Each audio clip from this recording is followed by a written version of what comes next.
01net TV vous fait vivre le CES 2014 de Las Vegas jusqu'à la dernière goutte. Et on ne pouvait pas se quitter, François, sans faire un tour dans un endroit vraiment particulier. Tu peux parler moins fort, j'écoute de la musique là pour l'instant. Et oui, et on a plein de choses à vous dire, notamment sur l'impression 3D tout de suite.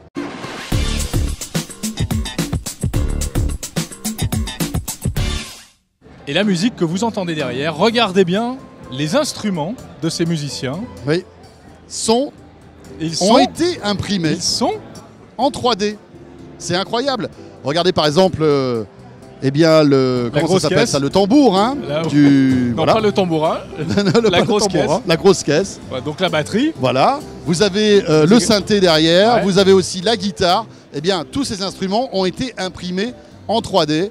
Et c'est incroyable parce qu'ici, il y a une effervescence au CES de Las Vegas sur tous ces objets qui sont imprimés en 3D. Il y a des dizaines et des dizaines de stands qui parlent de ça. Exactement, et vraiment la foule se presse. On sent qu'il y a une énorme appétence, une énorme curiosité pour l'impression 3D. Alors, on a vu des gens qu'on connaît. On a retrouvé les Français de Sculpteo. Voilà, qui ont un joli stand d'ailleurs. Joli stand avec des petits cochons roses. Ouais. En fait, l'innovation qu'ils ont dévoilée cette année, c'est la possibilité d'imprimer X fois la même forme. Hein. Voilà. C'est assez original. Donc voilà, et puis c'est aussi la démocratisation de l'impression. On a l'impression. Ouais. On a l'impression que l'impression se porte bien et qu'elle se démocratise.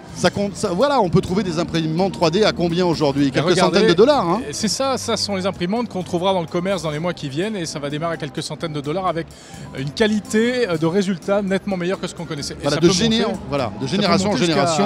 Jusqu'à plusieurs milliers de dollars et d'euros après. Hein. Voilà, de génération en génération, ça s'accélère hein, et l'impression 3D devient véritablement intéressante. Alors ce qu'il y a d'amusant, Jérôme, c'est qu'on imprime plein de choses avec ça. On imprime plein de choses. Alors on imprime des figurines. Oui. On imprime des têtes d'Iron Man. Voilà, des jouets, des choses assez étonnantes. Des choses qui servent à rien. Alors vous connaissez peut-être aussi ça, des coques pour les smartphones. Ouais, hein. Bon, ça c'est du classique, on va dire. C'est du classique. Mais on a vu quelque chose qui nous a bluffé complètement. Ah oui, et on a encore le goût dans la bouche. Ouais. Ce sont des bonbons qui ont été imprimés en 3D.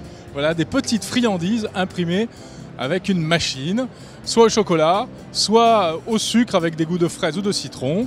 Comment ça marche? Explication. We're super excited to offer at CES this year the first 2 food-safe 3D printers. And they both work with a variety of recipes, like you said. So you can print in sugar, in candy, in a bunch of different flavors, and in chocolate. And they work with jetting technology, so they basically lay down a very fine layer of sugar and they use an inkjet printhead to paint water onto that sugar. And the water recrystallizes the sugar and allows it to harden. And that's what builds the 3-dimensional object. And it means that you can make all kinds of crazy geometries, intricate shapes that are fully edible. Everything from cake toppers to sugar cubes and candies and chocolates. So you can print about 100 candies or chocolates this size in 1 hour. But to print a larger object takes several hours. It's about 1 hour per vertical inch. So the Chef Jet, which is our countertop monochrome 3D printer, which would print in chocolate like this, will cost under $5,000. And the Chef Jet Pro, which is full color and larger format, will cost under $10,000. And both will be available in the second half of this year. Bon alors je pense que ce truc va s'arracher dans les familles un peu aisées pour les anniversaires des enfants. Ah oui. Ça va cartonner. Chérie, imprime les bonbons pour les enfants. Ça va être la classe. Donne-moi une semaine alors. Hein. Voilà. Bon, vous savez quoi? Le pire, c'est qu'on a testé tout ça. Ouais, on a goûté. On a vraiment goûté. On a goûté et on a risqué notre vie quand même. Bon, pas exagéré. C'est pas mauvais, mais c'est un goût étrange venu d'ailleurs. Vous êtes sûr? J'embrasse ma mère pour une dernière fois peut-être.